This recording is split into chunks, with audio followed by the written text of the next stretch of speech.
to be a little bit faster. Anyhow, if you have not understood anything, or if you didn't understand anything, let me know so I'll explain it once again. Okay.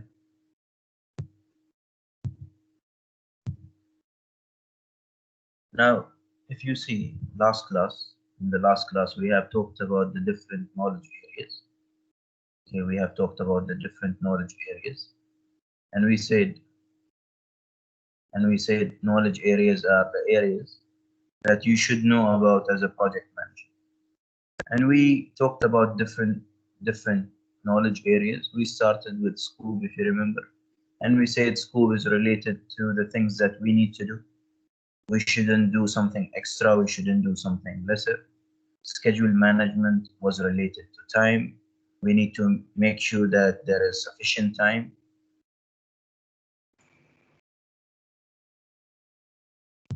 Okay, cost management was, again, we said we need to properly estimate. While properly estimating, we need to keep certain extra amount of money just in case of any emergencies. And then we talked about quality. We said for quality management, we need to make sure that we are following whatever standard that we have kept for ourselves. In resources management, we were talking about three things, if you remember. We talked about materials, machinery, and manpower.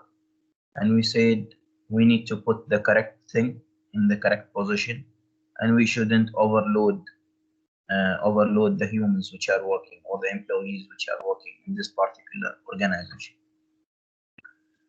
We talked as well about communication management, and we said communication is very important. If communication is not delivered through the correct channel, then a lot of consequences will be happening. Like example of my brother, if you remember, my brother and the contractor, or the example of the assistant manager and the secretary. Okay, and then we have risk management, and we said there are there are positive risks, there are negative risks. Once again, we need to make sure that our plan, whatever we are doing, is something which is logical, because we are dealing with, if you remember, we said for projects we are dealing with future. Whenever we talk about future, there will be huge amount of risks which will be happening. So we need to make sure that we are keeping certain flexibility for the risks. And then we stopped in procurement management. We didn't start it actually, right?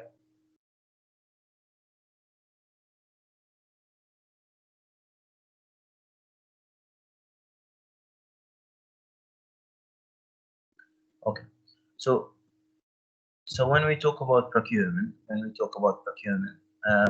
the simplest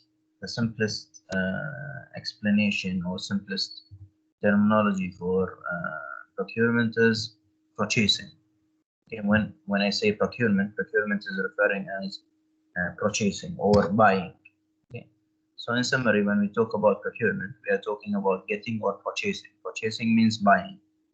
Okay, so for me, why procurement management is very important, because it's going to be related to whether the supplies will be available in the site or not. Okay, if we are talking about a construction project, for example. Okay, now if I don't have a big database containing the possible suppliers, then at a certain time I'll be having an issue. Okay, and to make it a little bit clearer for you, this example is going to be there. So let's say, for example, I was working as a procurement engineer, an engineer who is responsible about purchasing the materials. So the task which has been given to me is to purchase cement for the construction. Now we had two engineers, engineer number one and engineer number two. For engineer number one, in his list, he has only one option, which is Oman Cement Company. Okay, so he has like a list. In that list, there is only one supplier for cement. Okay, and then engineer number two, he has three different options. He was having Oman Cement Company as a supplier. He was having Raisut Cement, and then he was Pioneer Cement from, he was having Pioneer Cement as another supplier from Emirates. Okay. And in his list as well, he already said that there are three different types of cement in Oman Cement Company. There are different types of cement in Raisut Company, and then once again the same for Pioneer. Now, which one you think is the best procurement engineer? The first person who has limited suppliers in his list, or the second person who is having a good list of different suppliers? Now, of course, the answer is going to be engineer number two. And the reason is if we have a problem, with one of the suppliers, we shouldn't be delaying our project. If this supplier is not going to supply me this particular material, I'll go to the other supplier who will give me that material. Are we clear? So when we talk about procurement management, we're referring to making a database, okay, making a list, making a database containing all the suppliers that you are dealing with, or all the possible suppliers, with all the materials they can offer you, with the prices of the materials as well. Are we clear about? Are we clear about the what you call the procurement management?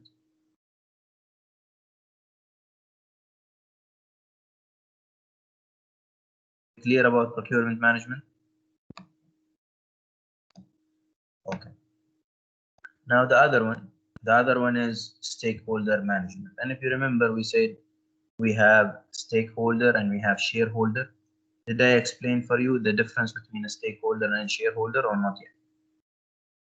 Stakeholder and a shareholder, did I explain for you? I don't think so. Okay, no problem. So we have two terminologies. Okay, we have two terminologies. These terminologies are very close to each other. Okay, a lot of people are a lot of people are confusing between them. So we have shareholder and we have a stakeholder. Okay, when we talk about shareholder, we are referring to the fact that this person is owning a share. Okay, when I talk about shareholder is a person who is owning a share. Okay, like for example, I opened a restaurant with my two friends. Who will be the shareholders? Who will own a share in that particular restaurant?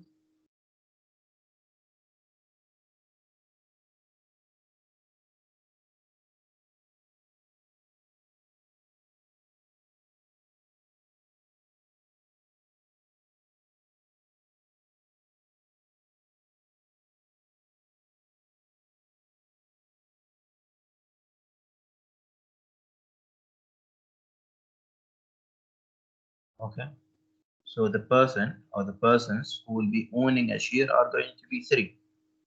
Okay, once again, I and my two friends have opened a restaurant. Okay, so who are the owners of this particular restaurant? The owners or the shareholders of this particular restaurant are three. My two friends, and the third one is going to be myself. Two friends and I. Are we clear? When I talk about a shareholder is a person who is owning a certain share in that particular business or this particular project. Are we clear?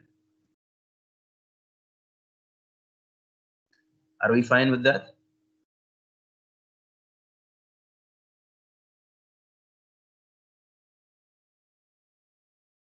Okay.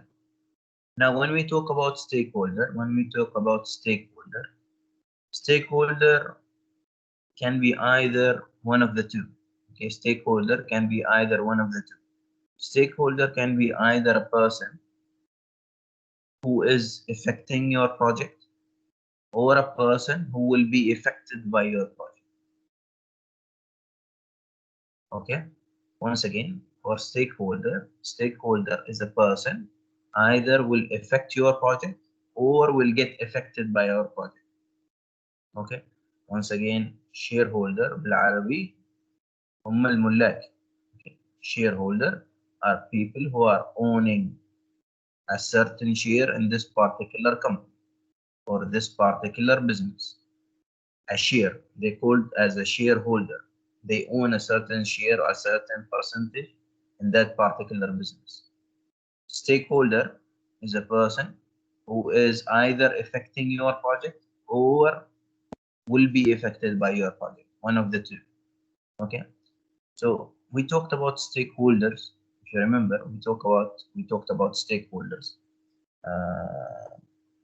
and what you call it. Two things are going to be involved with stakeholder management, and it says so we need first to know who are the stakeholders, and then we need to analyze them. Yes, Siham, what exactly? Which point? Which point?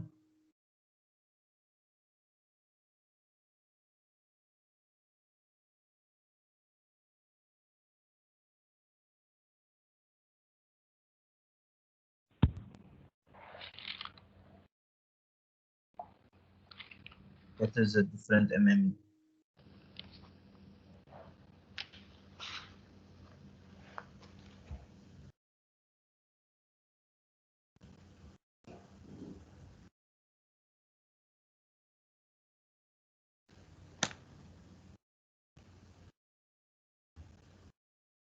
Once again, a shareholder is a person who is owning a certain share, a certain percentage in that particular company.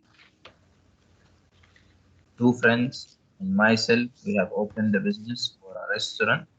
Each one of us is owning a 33% of that particular restaurant.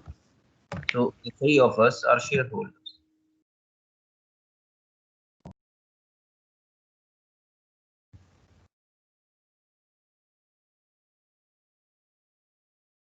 Okay. When it comes to stakeholders, okay, when it comes to stakeholders are either people who are affecting my project or they can affect my project. And we are going to see who are the people who can affect my project. Okay. So for example, let's say that we are going to establish a coffee shop. We are going to make a coffee shop. Who can affect my project? I mean, when I say who can affect my project, it means who is the entity or who is the person who can stop my project. Can I say that the government can stop or municipality? Can they stop my project?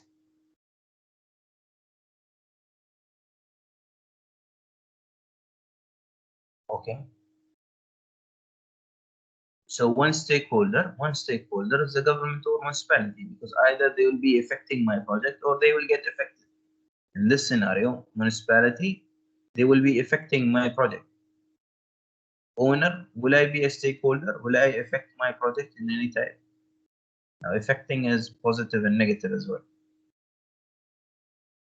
Municipality, yes, municipality is validate. Okay. So myself, workers, will the worker be affected by anything happens to the coffee shop? For example, if the coffee shop has been closed during corona time, are they going to be affected? Yes, they are going to be affected. So they are the stakeholder. Customers, will they be affected if it's closed? Yes, they will be affected. Suppliers will be affected. Yes, they will be affected. Is it clear? Stakeholders are people either who are going to affect my project or they are going to be affected by my project. I think it should be very clear. It's not a complicated terminology. So we have businessman one and businessman two, and then we'll see an example. So they were planning to establish a coffee shop. Okay, they were planning to establish a coffee shop. For businessman number one, location, they only consider two things. Okay, they consider the landlord. Actually, stakeholder should be an entity or a person. It shouldn't be what you call a place. Okay, so rather than saying location, saying for example landlord. Landlord is a person who is owning the place that I'm taking or I'm putting the shop in. The person who owns the building where I took my shop in. Okay, so we have a landlord and we have the employers or the employees. Okay, landlord and employees. So scenario number one, he has considered only these two. The businessman number two, he has considered once again the landlord, he has considered the employees, he has considered the customers, he has considered the competitors around him, he has considered the sponsors, and he has considered the suppliers as well. Now, which one you think that he will be more successful in his project?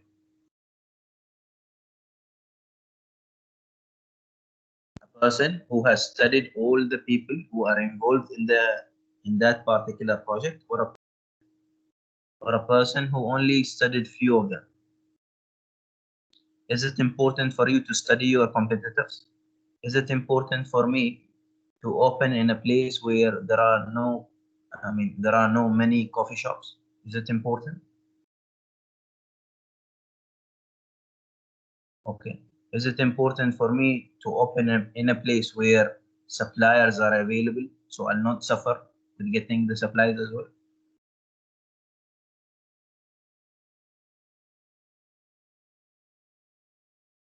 Is it important for me to open the coffee shop in a place where customers are there?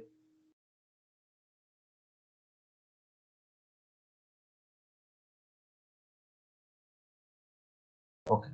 So what I'm trying to say for you, if you have studied all the sides, you have studied all the stakeholders, it means that your project chances of being successful is going to be more. You have studied the customers who might be coming to your business. You have studied who are your competitors. You have studied who are the possible sponsors. You have studied all the things. While for the case of businessman number one, he only studied the landlord and the employees. Now, which one is going to have more chances of being successful?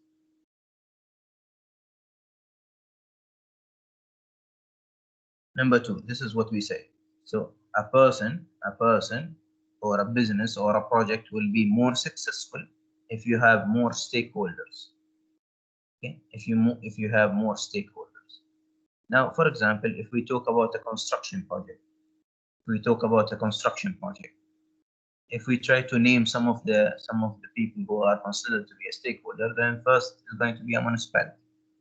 I cannot start the construction of my house, for example, without the approval of the municipality. Another stakeholder is the consultant who is doing my drawing. So without the consultant, I cannot do my construction. Contractors, subcontractors, suppliers who will give me the materials. Myself, I'm the person who is paying the money. Okay. So if anything happens to me, it will happen directly to my project. Neighbors. Now, neighbors, are they affecting your construction? Are they considered to be a stakeholder, neighbors? Yes or no? Would you consider for the what you call, for an example of a construction of a house, will you consider neighbors to be your stakeholders? Okay. So we are going to consider them as a stakeholder, and the reason is sometimes when we do construction, first thing, we might be using the utilities of the neighbors. Like for example, we might be using their water till we get what you call till we get water, or we can use some of their, we can use electricity for certain time from them. Another thing, they are affecting my project in such a way that I cannot do the construction in the evenings. Now, you see that construction is only happening in the morning and what you call an afternoon period. We don't do it in the evening period. And why we are not doing it in the evening period? Because we are having neighbors that they should not be disturbed at that particular time. Are we clear? Are we fine?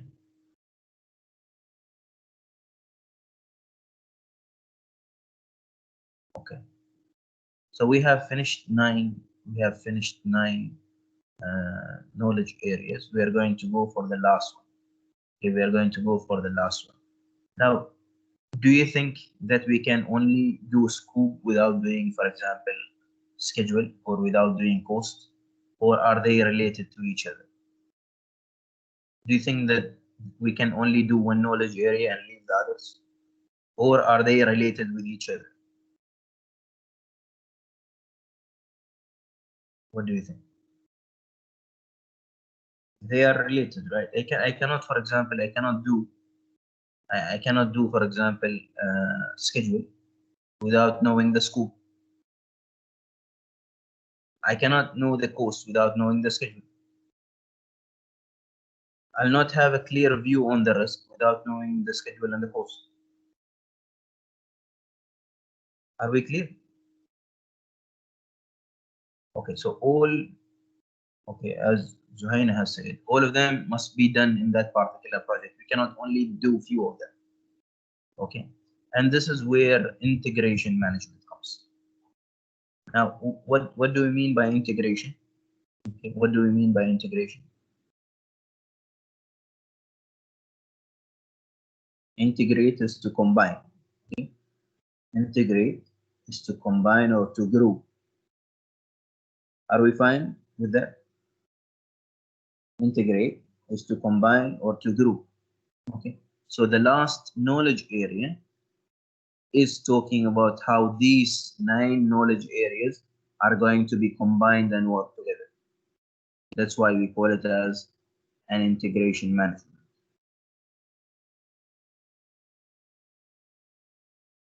Are we clear?